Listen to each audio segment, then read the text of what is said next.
Hi, fourth grade. I'm going to read the rest of chapter 7. The beginning of it, we found out that Fudge was going to be getting a bird, and also that Tootsie likes to dance, and Peter was embarrassed when he was caught by his mom and his dad dancing with Tootsie.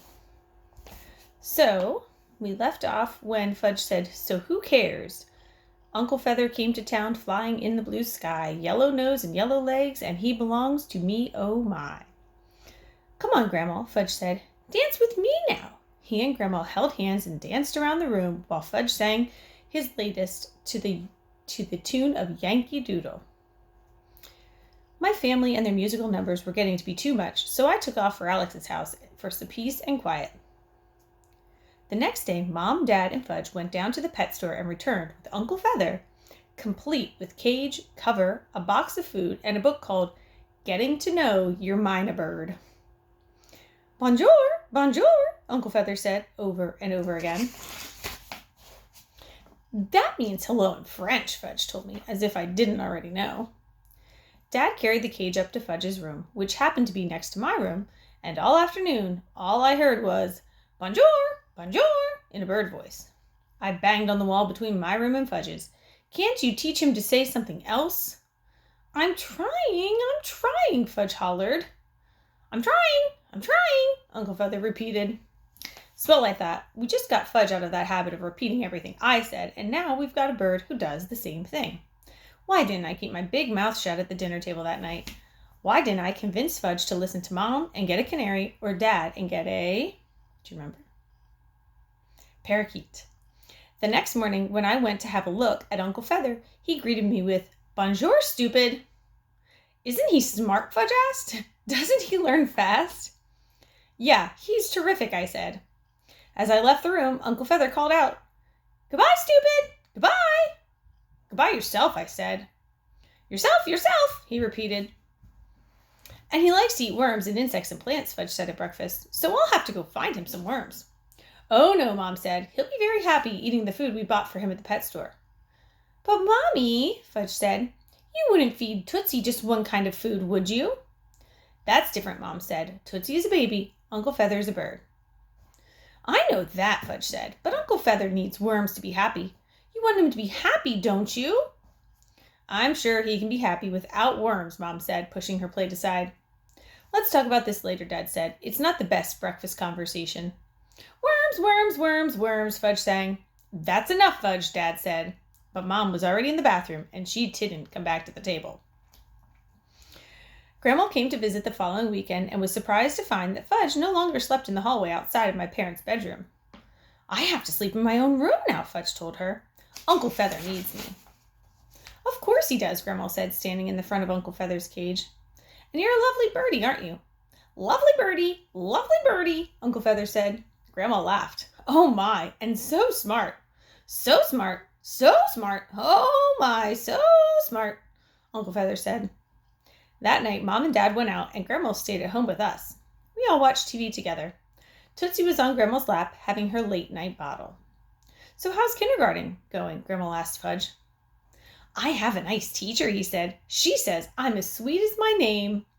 "Well, you are, aren't you?" Grandma said. I snorted. "Do you think I am?" Fudge asked Grandma. "I certainly do," Grandma told him. I snorted again. "All the time?" Fudge asked. "Maybe not all the time," Grandma said, "but most of the time." "Then why do you come here just to play with Tootsie and not me?" "I come to see all of you," Grandma said, burping Tootsie. "But you're always holding her," Fudge said, "and singing dumb songs to her." "They're not dumb," I said. "They're from when Grandma was a girl." "You were a girl?" Fudge asked, trying to get on Grandma's lap. "Certainly," Grandma said, shifting Tootsie to her other arm to make room for Fudge. "You were little? Like me?" "Yes," Grandma said, "and I went to school just like you." Fudge shoved Tootsie out of the way, so Grandma passed her to me. "What did you do there?" Fudge asked. "Oh, I sang songs and painted pictures and played games and learned to read." "You learned to read in kindergarten?" "Maybe it was first grade," Grandma said, patting Fudge's head. "It was a long time ago. It's hard for me to remember." "You know what, Grandma?"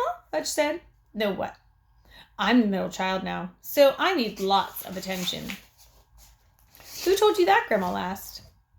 I heard Mommy talking on the phone. It's more important for you to play games with me than with Tootsie, and you should try to remember that. What about me? I asked. Where do I fit in?